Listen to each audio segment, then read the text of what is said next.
আমাদের জীবনে বিপদ যে কখন কোন দিক থেকে আসে আমরা কিন্তু তা একেবারেই টের পাই না।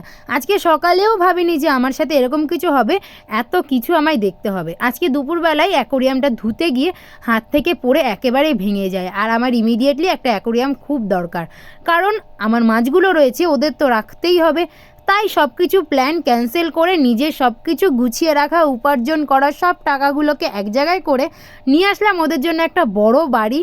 বলতে পারি আমি ওদের জন্য একটা স্যান্টা, কারণ ওদের জন্য দুটো বন্ধু এনেছি, একটা অনেক বড় বাড়ি এনেছি।